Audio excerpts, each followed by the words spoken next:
Shalom, back again with another lesson. Before I begin this lesson, I'd first like to begin by giving all honor, glory, and praises unto Yahweh, Bahashem, Yahweh Shai, Bahashem, Racha Kodash. I'm going to give double honors to my elders and apostles and elder bishops of Great Millstone who rule well, where I've learned this truth from. I'm going to say peace and salutations to you, Akim, you brothers out there laboring, pushing this word out in all truth and in sincerity, presenting your bodies as a living sacrifice, which is your reasonable service.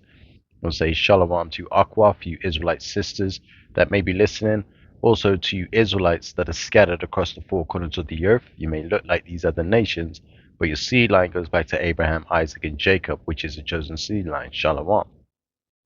So as we get into this lesson, I want to speak a bit on prophecy and the prophetic events that are taking place on the earth today. There's the situation over in the Levant region, or the so-called Middle East, where there's a war between Iran, America, Israel, and any allied nations that have joined the war thus far.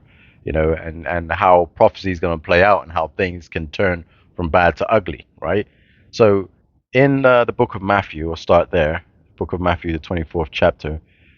I'm going to read the 6th verse, and it reads, "And ye shall hear of wars and rumors of wars," right? So we've been, over the last few years, we've been hearing about these wars, these conflicts that are getting ready to take place, China invading Taiwan, all these rumors of wars have been taking place, as the scriptures say, right? I'll read it again, verse 6, it says, "And ye shall hear of wars and rumors of wars." It says, "See that ye be not troubled, for all these things must come to pass, but the end is not yet." So when it says, "See that you be not troubled," right? Don't put it on your mind when you see these rumors and hear of these rumors, right? Don't be troubled by hearing these rumors, because it's all supposed to happen that way, right? It says, "For all these things must come to pass." So all these wars, and these threats and these nations rising up against each other, all these things must come to pass, right? It says, "But the end is not yet." Now the end, when it's talking about the end, it's not talking about the earth completely exploding and disappearing and floating, you know, aimlessly through space. It's talking about the end of this society, end of this construct that we currently find ourselves in, right? That's what it's talking about. The end in this scripture is talking about, but the end is not yet. So the end of this world and the way things work, the way that we're used to, this is not the end of that yet, right? But eventually it will come to an end when the righteous kingdom is established, right? But it's not yet, right? Verse 7 reads, "For nation shall rise against nation, and kingdom against kingdom." And as we see in the so-called Middle East, in the Levant region, we're seeing these nations rising against nations and these kingdoms rising against these kingdoms, right? It says, "For nation shall rise against nation, and kingdom against kingdom, and there shall be famines and pestilences and earthquakes in diverse places," right? So we haven't necessarily experienced a global famine at this point, but that's coming because it's prophesied to happen. We've experienced pestilences, you had pandemics and these viruses and diseases that have disappeared but now starting to make a comeback. We've experienced that. And earthquakes in diverse places, and we've experienced that as well. So you had an earthquake in Vietnam recently, or within the last few years. You had earthquakes in, New York. You've had earthquakes in London, right? So these things, these earthquakes in diverse places, is things that we've experienced, right? But it says in verse 8, all these are the beginning of sorrows. So everything that we've been experiencing over the last few years, that's just been the beginning, right? So you have the prophetic events taking place in the earth with this war between Iran, America, Israel, and all the allied nations that have joined it so far. But what's going to end up happening, you can read in the book of Second Ezra, the 15th chapter, around the 30th verse, where the dragons of Arabia, that would be the Arab nations, are all going to come into unity. They're going to come together and they're going to fight against, America, Babylon, and Israel. That's prophecy that's getting ready to take place, or that's prophecy that will take place. May not be getting ready, but it will take place eventually. But the prophecy mainly that I wanted to speak on is the prophecy regarding the famines, right? So the famines, uh, like I mentioned, we haven't seen that on a global scale. So we haven't experienced a global famine. But now with this war with Iran and America and Israel, we're starting to see that the Iranians have closed off the Strait of Hormuz. Now the Strait of Hormuz is where roughly 20 to 25% of global oil passes through, right? So because they've closed the strait, right, none of these oil tankers can get through because they've set mines, sea mines in the water. So if any ships travel through, they have the potential of running into these sea mines, right? Not only that, the Iran has been bombing some of these ships that are trying to get through, right? Now, America is basically saying that they would escort some of these ships through the Strait of Hormuz. However, that leaves them vulnerable to attacks from Iran. So, at the moment, America's only been limited to bombing the ships that lay these sea mines for Iran. They've been bombing those ships. However, Iran have already come out and stated that they don't need the ships because they have the technology to set these mines in the ocean as it is already without the ships. So that puts a strain on a lot of these ships because insurance to cover these ships, a lot of these insurance companies are dropping the insurance because obviously it wouldn't make sense for them to provide insurance for a ship knowing that it potentially will get blown up. You know what I mean? So it wouldn't make sense for them to do that because then they would have to pay out. But what's happening is a lot of these ships are stuck in the Strait of Hormuz and they're just sort of sat there, just floating, waiting until obviously, they're able to go through, which Iran is not letting up. Iran's not giving them any indication that they're going to stop, or open up the Strait of Hormuz again, right? Because of this conflict. Now, with that being the case, it's starting to affect a lot of the global markets because now these countries that rely on a lot of oil, right? It's like 25% of the global oil per day, right? Now, with the war going on for as long as it has, a lot of these countries are now starting to panic a bit because they're tapping into their reserves, their oil reserves, to keep them afloat, and keep the petrol prices low is now starting to be tapped into, meaning at some point, them oil reserves are going to run out and inflation is going to creep up. It's going to creep up fast. I'm talking about you're paying a certain amount in the petrol pumps now, but in a few weeks time, a few months time, you're looking at you know extortionate prices, which again is going to affect every industry. So you're going to have uh, supermarkets. They won't be able to call for the trucks to do deliveries because obviously the price is going to be too expensive for these supermarket trucks to deliver the food.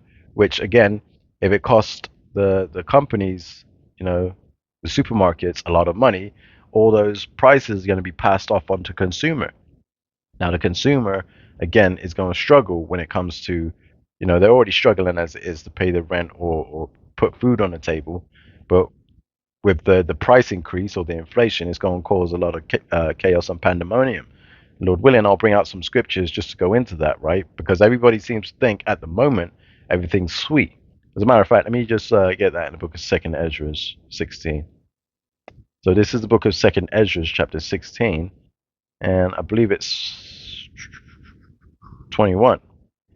So this is Second Ezra chapter 16, verse 21. It says, "Behold, victuals shall be so good cheap upon earth, that they shall think themselves to be in good case." Right. So a lot of people are thinking, well, I can afford it now, so it's not a big deal. We can still plan for that family vacation or that family holiday, to Spain or somewhere nice and warm, wherever, you know. But it says here, it says, "They shall think themselves to be in good case, and even then shall evils grow upon the earth, sword, famine, and great confusion." There's your word, famine again. So the sword will be all the death that's getting ready to take place on the earth. Maybe with this war, well, especially with the war, because people are going to get conscripted, but then you're going to have create confusion because people are not going to understand what's happening. Like, how did it go from this price to on this day, and then it's ballooned like triple the amount on day number two? Great confusion, right? But the famine, like I mentioned, is what you know is what I was going to focus on in regards to prophecy, given the fact that the Strait of Hormuz has been closed and oil's not getting through. It's not just oil; it's pharmaceuticals, it's fertilizer you need for your agricultural industry, for the farmers to grow the crops, to put the food in, on the shelves, right? So as we continue reading verse 22, it says, "For many of them that dwell upon the earth shall perish of famine, and the other that escape the hunger shall the sword destroy." Right, so we're getting ready to head into some ugly times, and you can see how prophecy would play out with the fact that the Strait of Hormuz has been closed. How that can play out, like countries are not receiving the fertilizer, the oil, the things that they need, the general commerce, the things that they need in order for businesses to survive and thrive. They're not receiving that anymore because obviously the Strait of Hormuz has been closed. If we go back to the book of Second Esdras, chapter 6, maybe it's verse 20. Yep, verse 22, right? So this is Second Esdras, chapter 6, verse 22. And it reads, "And suddenly shall the sown places appear unsown, the full storehouses, supermarkets, shops, etc., the full storehouses shall suddenly be found empty." Right? So, the shelves being empty, when people start to panic, when there's no food on the shelves, people are going to start to panic. You saw how they panicked over toilet paper, where during the pandemic and the lockdown, they were fighting each other in the shops. You even had someone in America, I believe, got stabbed up over toilet paper. You know, it's wild now. How much more so with food and the shelves being empty, right? People got families to feed. You know what I mean? But hey, as we continue reading, we'll see exactly that outcome, right? But it says here in verse 23, it says, "And the trumpet shall give a sound, which when every man heareth, they shall suddenly be afraid." Right? So you imagine, you hear something on the news. Oh yeah, the supermarkets, they have 3 days worth of food. However, due to the rising costs of oil and gas prices and petrol prices, the trucks, they can't make it to the supermarket, so the shelves are going to be empty now. And you're going to start to see people panic, right? You see the movies where people are just panicking and they're trying to buy the last things up. You'll even have police officers, you know, uh, using their authority to get through. Do you know what I mean? You know how sometimes they use their police lights to run traffic lights and get through traffic without stopping. They're gonna be doing this. They're gonna be doing the same thing. They're gonna be abusing their power and their rights to get to the food, man. You know what I mean? They're gonna be doing all kinds of stuff. You know what I mean? But that's how it goes. But as we continue reading, verse 24, it says, "At that time shall friends fight one against another like enemies, and the earth shall stand in fear with those that dwell therein. The springs of the fountains shall stand still, and in 3 hours they shall not run." It says, I, I mean, I'll read verse 25. But it says, "Whosoever remaineth from all these that I have told thee shall escape, and shall see my salvation and the end of your world." Now that's talking about the elect. That's talking about the elect the Lord will see the elect through these troublesome times, like the hour of temptation. The Lord will see his elect through it, and they'll be able to watch the end of Esau's world, like the end of the society, right? But as we read these scriptures, you can see how bad things are getting ready to happen. As I've read a few times now that famine is the topic. Famine. People are going to be going through all kinds of hell because the lack of food, the fact that the food that people have stored will more than likely go bad. Something will happen to it where they can't use it, and they'll have to resort to cannibalism. Cannibalism also is written in the scriptures, and it's going to come back in a big and major way, right? So as we continue, I'm going to read in the book of Second Esdras, because Second Esdras has got some fire to it, right? So the book of Second Esdras, we're going to jump to chapter 9, verse 1, right? Because it says, "He answered me then and said, Measure thou the time diligently in itself. When thou seest part of the signs past, which I have told thee before, then shalt thou understand that it is the very same time wherein the highest will begin to visit the world which he made." And this is what we've been saying. The starting with the head apostles, the elders, now the bishops of Great Millstone, been out on the highways and hedges all these years teaching, other brothers to do the same thing, to come out and warn the people, right? This is what we've been doing, but people obviously they don't believe it until now. They're starting to see how things can spiral out of control, right? So, verse 3 it says, therefore, when there shall be seen earthquakes and uproars of the people in the world, which we are witnessing, like I mentioned before, seeing earthquakes in diverse places, seeing uproars of the people. There's a protest every other weekend or every other day. People are upset and protesting, the measures that have been put in place to restrict the people and go against the people and all this other stuff. We're starting to see that, right? It says, therefore, when there shall be seen earthquakes and uproars of the people in the world, then shalt thou well understand that the Most High spake of those things from the days that were before thee, even from the beginning. Right? So it says, for like as all that is made in the world hath a beginning and an end, and the end is manifest. So we're starting to see that now. We're starting to see a lot of these events taking place in the earth. A lot of people coming up to brothers and saying, "Oh, yeah, you were right. Everything you said was correct," even though when you first tell them, they scoffed at you about it. They scoffed and said, "Nah, not in our lifetime." But now they're starting to say, "Well, you were absolutely right." But again, we have to correct you and say it wasn't us that was right. It was the scriptures. Everything that we're saying is being brought out straight out of the scriptures. It's just being relayed to you so you can relate it to current events, everything that's happening in the world, right? So again, in the book of Second Esdras, I'm going to go to chapter 15. I'm going to start from, actually, I'm going to start from verse 14. So this is Second Esdras, chapter 15, verse 14. It says, woe to the world and them that dwell therein, for the sword and their destruction draweth nigh, and one people shall stand up and fight against another, and swords in their hand. Right?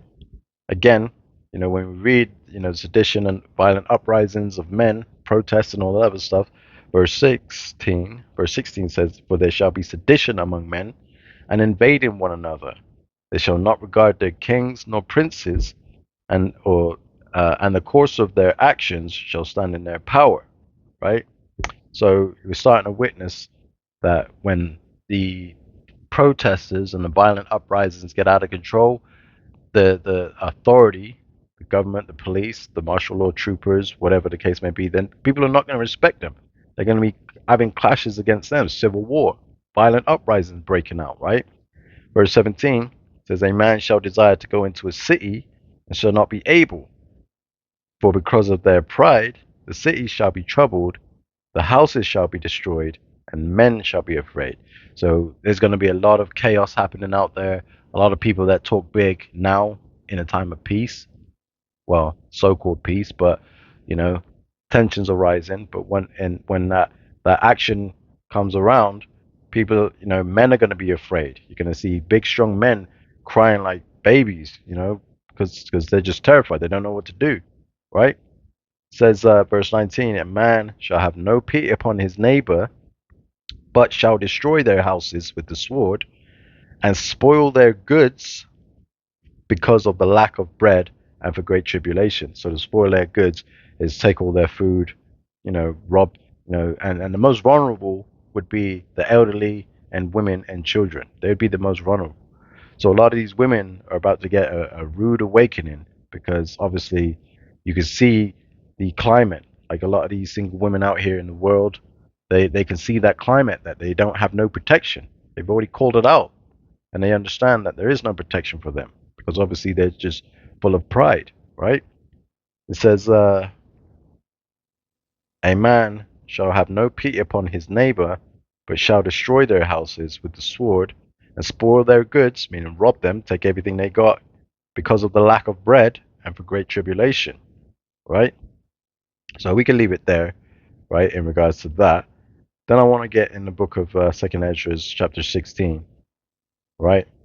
Because again, in the book of Second Ezra, it's very clear, right? So I'll start from the top, verse 1. Second Ezra chapter 16, verse 1. It says, woe be unto thee, Babylon and Asia, will be unto thee Egypt and Syria. Gird up yourselves with cloths of sack and hair, bewail your children, and be sorry, for your destruction is at hand. It says, a sword is sent upon you, and who may turn it back? Meaning, that's a rhetorical question. The Lord is sending that sword, which is the destruction, famine, death, all that stuff is getting ready to happen in the earth, and nobody's going to turn it back. Nobody's going to be able to stop it. The only ones that are going to make it through is the elect. Is the elect. All right, so I'm just going to read one last scripture, and I'm going to close it up there. This is the book of Second Ezra, chapter 16, verse 17.